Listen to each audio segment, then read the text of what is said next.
Hello and welcome. Today we'll be looking at overcoming perfectionism and procrastination.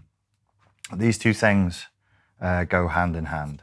These are things that when you are trying to get from point A to point B will stop you or create a break.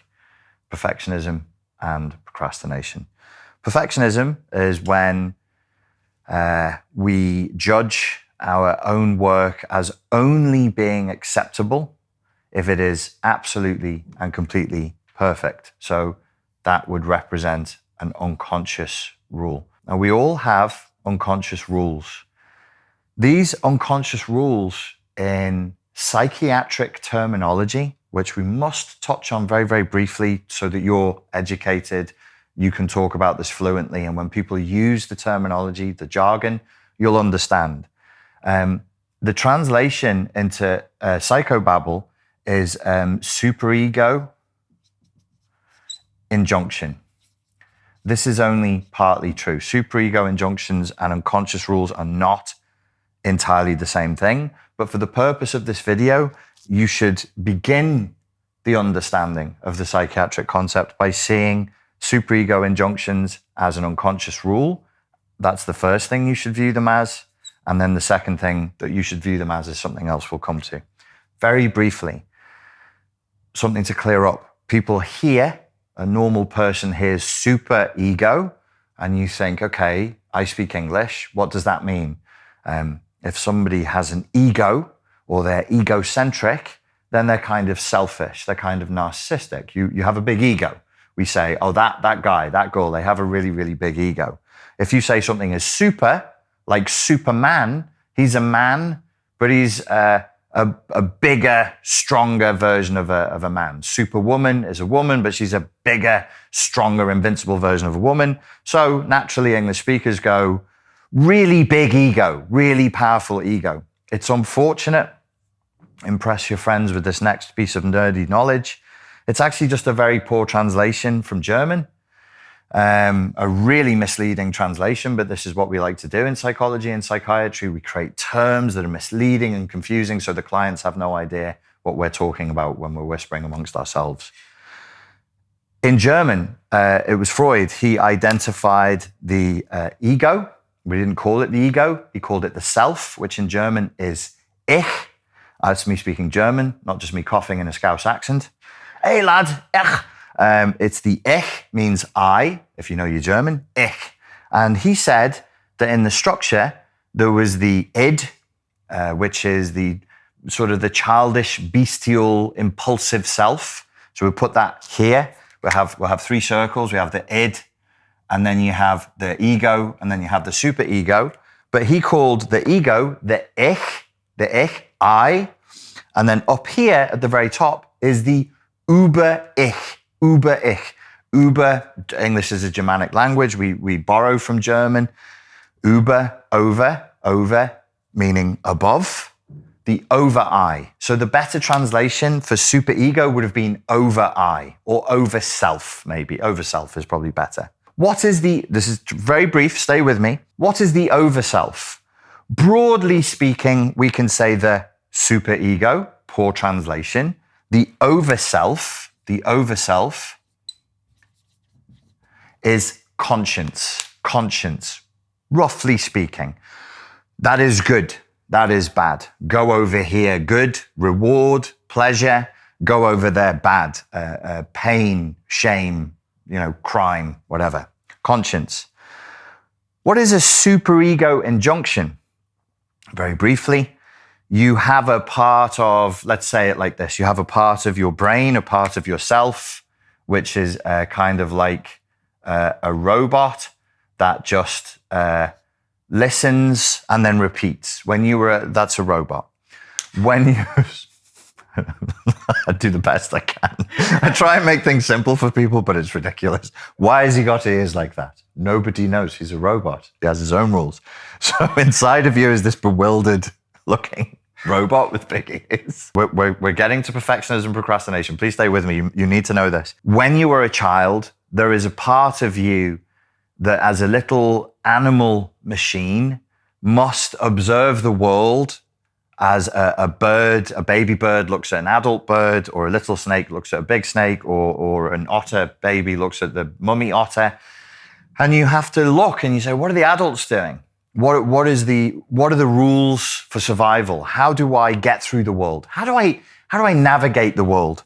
And there's a part of you that's like a robot, and it absorbs information about the world by modeling adult behavior.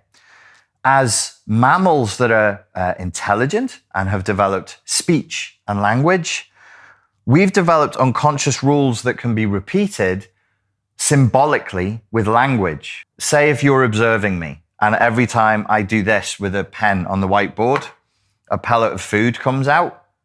If you were hungry, you would learn the physical action. If I go over here and do this, a pellet of food comes out.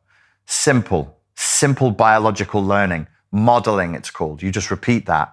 But humans have language. We go a step further.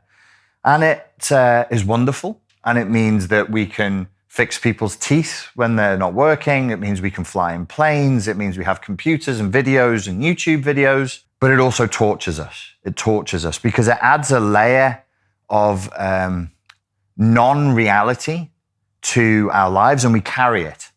So you have unconscious rules that are purely linguistic. The unconscious rules that are purely linguistic, we can think of as superego injunctions. So you will then experience that as an unconscious rule, but you also experience the superego injunction, the over-self injunction, as an inner voice. Again, because psychiatry and sometimes psychology is incredibly pompous, it's not enough to just say a superego rule or a superego demand. A superego demand. That would be, so really this should translate as demand. Demand. But that's not pompous enough. So how do we make this more pompous and complex sounding? Oh, we will call it the superego and then the injunction. What's an injunction? Legally, if you have an injunction placed against you, it's a ruling, it's a judgment, it's a ruling, and it's something that you must obey. It's an order, a ruling and an order in one. The over-self makes demands.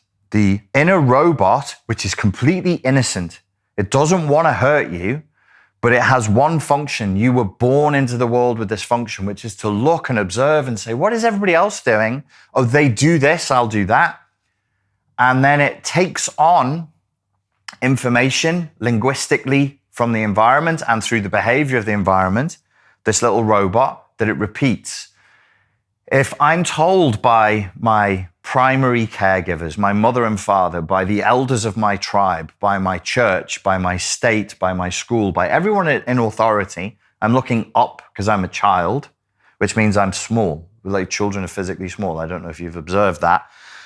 And so you could think in a sense that as the childlike parts of the self, the id and the ich, they look up to the super ich. Sorry, he didn't call it that. He called it the uber-ich, the uber-ich. Why is it over? Because that's where the adults are. We look up. What does mummy say to do? What does daddy say to do? What does the state say to do? What does the prime minister or the president say to do? What does the judge say to do? We look up. And then in English, we say of someone we admire or we respect, oh, I really look up to him. I really look up to her. Why up? Because that which is of higher power goes upward. So what does the robot do? The robot takes on the messaging. It takes on the behaviors and models them, and it takes on the messaging. So if the primary caregivers are saying, it's good to do this, then I take that on as an injunction. If the primary caregivers say, you are a good being, you're a lovable object, and they show me that they love me, and they tell me that they love me, I internalize an over-self command or demand that I love myself, that I care for myself. That's what the robot does. The robot absorbs totally unconsciously. It can't say, that's a bad demand or command. I'm not taking that on. It absorbs everything, and then it repeats, and then it enforces. It enforces. And it enforces all of the over-self demands that we absorb from the environment. In technical language, these things are called introjects. I'm not going to write it on the board. You can go and look it up if you care about the psychiatric technical language. When you internalize ideas of behavior and ideas of who you are and what is appropriate and inappropriate, it's called an introject. If you internalize an idea of a person, of a thing, that also is called an introject, an internalized object. You've brought that into yourself and it's now an introject. So the robot absorbs the commands, the demands, the reflections, the behaviors, it repeats them and it enforces them, because the robot naively and incorrectly assumes that everything the adults and the authority figures in your environment told you when you were a child was correct. It has no critical capacity. It can't say, oh, Mary, I don't think that's a particularly useful thing to tell a child. I'm going to reject that one. Or, Bob, I'm actually not going to repeat that message to this human that I'm the over self for. I'm not going to do that because it's toxic or unhelpful. Can't do that. It simply absorbs, it repeats, it enforces, and that's its job. It takes on the introjects. These become uber-ich demands and commands, superego injunctions, and then it enforces them. If you try to work against, this is the enforcement part is important, because if you try to go against the inner voice and the unconscious rules that you've developed, you will experience pain. Rebellion is pain. The pain could be a somatized emotion. You may actually break out in an allergy. You may feel physical pain, somatized pain in the body. It's emotional, but you've somatized it, meaning you've bodified it. You've made it physical. You may experience intense feelings of shame or guilt if they're purely emotional. Shame, guilt. These things can trigger emotional flashbacks. The inner voice could go on a rampage and tell you, you may have experienced this, you're a piece of shit, you're useless, you don't deserve to be loved, you don't deserve to be happy. Why? Because you're moving against the unconscious rules in the inner voice. Perfectionism and procrastination essentially is this. Why are we perfectionistic? Probably, not for everybody, but very often, this is the eye of Horus. This is the all-seeing eye of Horus, the all-seeing eye of the Illuminati. Whose all-seeing eye is this? Whose eye is the eye of Sauron that is on high observing what we do? You remember the Lord of the Rings, the eye of Sauron? And if it sees you, you go into a freeze response and you dip into the other grey world or whatever, and it can talk to you. It can put its voice. Sauron can put his voice into your head if he sees you, which is why you have to remain hidden from the all-seeing eye. The all-seeing eye, originally in the real world, biologically, in the physical real world, IRL, not Ireland, but in real life, is your mother, your father, tribal elders, priests, teachers, adults with power over you. What does it become in the symbolic world of the unconscious rules in the inner voice? It's this. The inner robot takes all of this, it absorbs, repeats, and enforces, and these become internalized. These introjects become internalized as unconscious rules and a very often bullying, mean-spirited inner voice, which are actually reflections of a hijacked superego, offering you toxic injunctions, which in our language is an over-self giving you unreasonable demands. Timestamp that point of the video. Unreasonable demands and unreasonable commands. What is an example of an unreasonable command? Everything I do must be perfect. Where does that come from specifically, this perfectionism specifically? I conjecture two major sources. One, an actual biological parent who in the real world, in real life, really was very demanding, was very, very bullying, was very narcissistic and very controlling and hypercritical Don't do that, that's wrong. Don't do it like that, don't do it like that. No, that's wrong. Put that down, don't do that. That's going to create possibly a state of perfectionism that means when you want to act, you go into a freeze response and you feel this unconscious rule, don't act. Don't act. And the inner voice says, don't do it. The unconscious rule says, don't act. You don't take action. Who did this to you? The parent in the real world, the priest or the caregiver, because so I'm standing over a child, and every time the child has sovereignty, agency, displays an impulse, an initiative to break free from me and go to explore in its own grandiose way in order to learn, I cut it off at the knees. I say, stop, don't do that. Why are you so stupid? Where are you going? Don't do that, stop it. And I'm entraining the child that when your neuroplasticity is at its highest in childhood, and this robot is really switched on, it's absorbing all the information, the child will learn either through me actively saying, don't do that, don't take action, don't step away, don't engage in a project. When you run across the room to see what's behind the couch, when you're 3 of your own volition, that is a project. And it is as big a project as when you are 28 and you're trying to start your own business or finish your dissertation, or you're going to try and enroll in a PhD or whatever it is you're doing. It's as big of a project as when you were 3, you were going to just run off of your own volition and go, what's behind the couch? I wonder what's over there, and go and check it out. If you were cut off at the knees by a parent, don't do that. You will learn an internal unconscious rule, don't take action, because action equals pain, guilt, shame, judgment, and unreasonable demands. That's a highly perfectionistic, highly bullying, highly demanding, highly narcissistic parent. The second option, I think, that creates perfectionism, we're talking in very broad terms here. Don't use this as a dissertation for your psychology degree because there's too many gaps. But it's a good functional way of getting our hands around this. The second thing that creates perfectionism is ignoring the child, neglecting the child.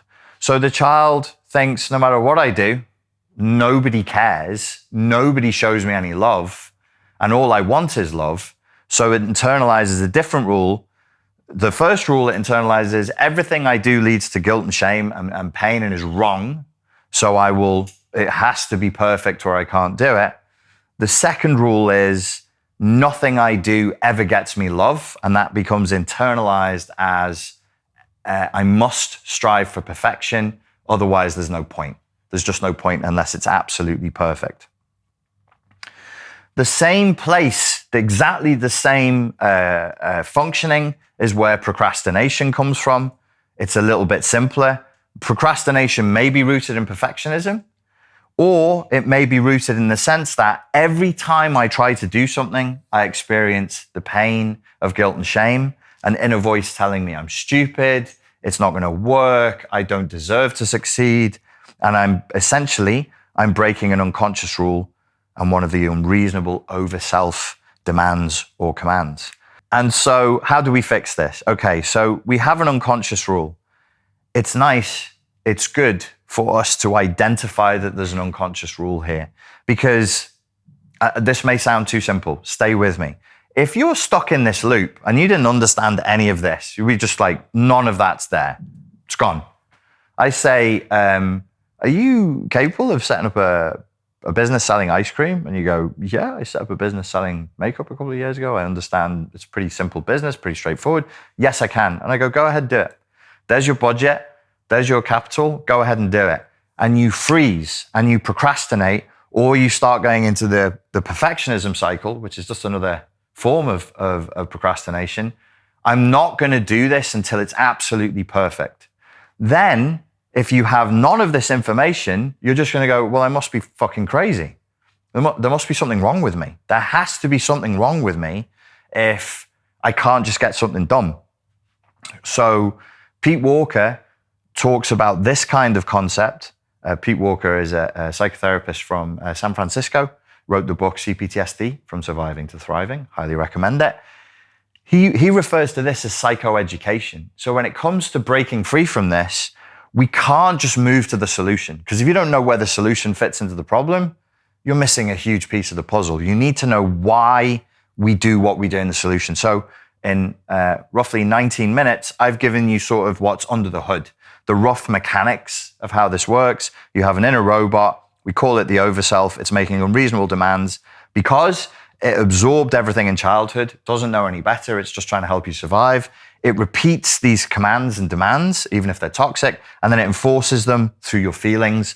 Either you're somatizing it as allergies and actual illnesses, or more commonly, you're experiencing feelings of guilt and shame, depression, maybe even rage, just in pure frustration. So it's nice for us to be able to identify this. It would behoove one to speak to another adult. A qualified therapist, a counselor would be nice, especially if they already understand this. A life coach would be probably good enough. A third person, an adult you can talk to, they should have at least scanned this video, and you can have a conversation and you could say, hey, you know, I notice I seem to have an unconscious rule, which is when I try to do something, there's something inside of me that says I'm not allowed to do that. So psychoeducation, the first step, awareness. I have an unconscious rule. I'm not an idiot. I'm not crazy. I'm probably carrying an unreasonable command, an unreasonable demand from the Über-Ich, the overself. And there's this unconscious rule that says, I'm something like, I'm not allowed to act of my own volition. I'm not allowed to engage with courage and sovereignty in projects in the world. And then with that therapist, maybe even with a life coach, you go, what if we were going to be specific about what the unconscious rule is, how would you say it? And then you would write it down, and then your therapist, your counselor would read that back to you. So you would hear it from another person's voice, and you'd hear how crazy it sounds. Like that's not a reasonable unconscious rule to have. We need to identify what the inner voice is saying. And then I recommend that your therapist, your counselor, they read the unconscious rule back to you, and then they read back some of what the inner voice says. So another third person adult is saying out loud what you've only ever heard in your head. Hopefully they do this with a sense of humor and a sense of awareness and compassion, and you can hear how crazy the inner voice injunctions are, these shaming, destructive, toxic messages like, you're stupid, it's never going to work, everything you do is wrong, everything just is rubbish that you do, so on and so forth. So you can hear it. So that's step number one. Then step number two, very, very simply, is we need to start trying to recondition these unconscious rules and stop the inner voice. So step number two, recondition the unconscious rules. Step number three is stopping the inner voice. Reconditioning the unconscious rules is very, very simple. This is the type of thing where affirmations are useful, written and spoken affirmations. So if your unconscious rule is, I'm not allowed to engage in projects of my own volition, you would change the unconscious rule, you would write down and you would say out loud and you would repeat it because this has been repeated to you. This is a kind of indoctrination. This is brainwashing. What you heard in childhood over and over again, got absorbed, repeated, and is now enforced. That's brainwashing. It can go from external to internal. Do you understand that? Instead of somebody externally brainwashing you, maybe they did a little bit, they did for a few years, now you continue the brainwashing. So we have to recondition that brainwashing. You have to re-indoctrinate yourself, re-brainwash yourself. It's okay. It's valid. It's my right to engage in these projects. It's okay. It's valid. It's my right to try to do things. It's okay for me to do things that are not perfect. The rule I've given myself to deal with my own perfectionism is I would always say on a first attempt of something, a solid 6 out of 10 is a win because it's my first attempt. I'm then going to try it again. And by the third, fourth attempt, if I can make something that is a solid 7 out of 10, heading up to an 8, that's good enough. That's good enough. Most people never get anything done because they're trying to hit a 9 out of 10 or a 10 out of 10. Imagine trying to write a book and it's a work of fiction, and you're like, if this doesn't compare to Dostoevsky, I ain't doing it. Well, for most of us mere mortals, we ain't ever going to get any books written. Good enough is good enough. And that's a good affirmation for all of this, a good general affirmation. Good enough is good enough. You know, remember to aim for a solid 7 out of 10. Some things take time. Some things you can only get good at by doing it and doing it badly. Everything you can only get good at by doing it and doing it badly. You have to suck first. This inner voice will stop you from even getting to the point where you can get up to a 7. By the way, anybody who can, after their 5th attempt, can bang out a 7, with another 5 attempts can get to an 8 or a 9. We can all work our way there, but perfectionism says you must be brilliant now. It's a completely unrealistic, unconscious demand. And you have to know that. There's nothing perfect in this world. Perfect is otherworldly. We forget about perfect. It's nonsense. Perfection is nonsense. Nothing is perfect. Nothing ever has been perfect. Even the Brothers Karamazov is not perfect. It's up there, but it's not perfect. The last thing is the inner voice. Again, it's a reconditioning element. Pete Walker calls the technique for fighting back against a toxic inner critic. It's called a toxic inner critic when you're looking at childhood trauma, CPTSD, adverse childhood environments. We typically say toxic inner critic, but it's this inner voice, which is the over self giving unreasonable demands and enforcing. It's the enforcement. How does it enforce? Through shaming and guilting, through telling you you're useless, you're worthless. It's like Gollum in Lord of the Rings. You see him fight with himself. That's the traumatized half of him. The ring, his greed and his lust for the ring traumatized him and ruined his life. That has created a split in him. It's actually in psychiatric terminology, it's called splitting. He now has a good side, which is the part of him that was whoever he was before he was Gollum. Sort of like he was like a fisherman, a Hobbit-style fisherman. I can't remember his name. And Gollum is the entity who he's become, but he wasn't always like that. It was lust and trauma that made him this thing, this horrid, wretched thing. And he still fights. And what does he say? When he wants to be friends with the hobbits and help them, and he says to himself, Master loves us. And then the inner critic kicks in and goes, no, you can't have intimacy. You can't have friendship. Nobody likes you. They're trying to kill you. They're trying to steal from you. That's the inner voice that is the enforcer. It's trying to enforce the unconscious rules. The unconscious rules are important. They're more important. The inner voice is just trying to enforce them. It's a bully. It's a gangster. It's like a debt collector. You know, it's trying to provoke. It's trying to bully. It's trying to use force and guile to get you to follow these unconscious rules. Pete Walker calls the technique for fighting back against the inner voice angering. So you can actually have a conversation with that inner voice. You can do this through journaling. I recommend that you see a qualified professional for this type of work as well. So when the inner voice shows up, you angrily refute what it's saying to you, aggressively refute what it's saying to you. That was the technique that he had. I call that the yang side of the technique. Pete Walker knows about this. We've had email communication about it and he's cool with it. So the yang, the more masculine, outgoing, aggressive side of it is angering. You say, shut up, stupid inner voice. You know, you're just a dumb robot repetition of an old message. I'm not listening to you.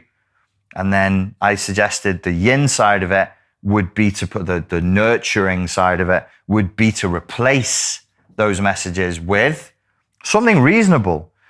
Don't say to yourself, you're a beautiful, perfect snowflake and everything you do will be amazing. It might not. Like when we start out as stuff, we suck. When I started out with public speaking, I wasn't always the charming, fluent man you see before you now. I had bad habits.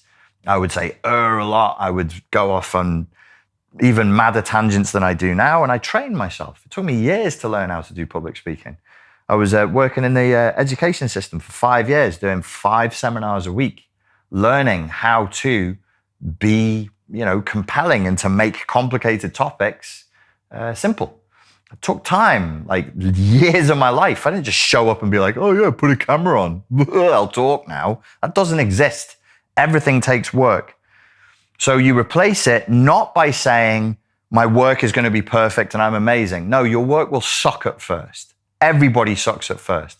You replace it by saying, with time, with consistency and with effort, I will learn to be good at this. I will get better and better at this. I know if I show up and try and I follow what other people have done, and I take advice from qualified sources, and I'm structured and I'm not engaging in fantasy, I can make any project a solid 6 out of 10. And the perfectionist will go, that's not good enough. It's good enough for us. Good enough is good enough for a first draft. Your second, third, fourth, fifth draft, we're going to push you up to a 7 out of 10. 7 out of 10. 7 out of 10 is good. If you can hit a 7, you can hit an 8. And by the time you've hit an 8 out of 10, your project, whatever it is you're trying to do, it ranks very highly in the whole world of any project, whatever it is you're trying to do. So that's how you overcome procrastination and perfectionism. How long was that, Jacob? 32 minutes. Wow, just amazing and compelling, fascinating, and amusing too. Ladies and gentlemen, I hope that was useful. Thank you for your time and for your attention, and I look forward to speaking to you next time. Cheers. Okay, folks, the new course, Unplug from the Matrix of Narcissistic Abuse, is out now, and if you're interested in finding out more about that, please click the link below.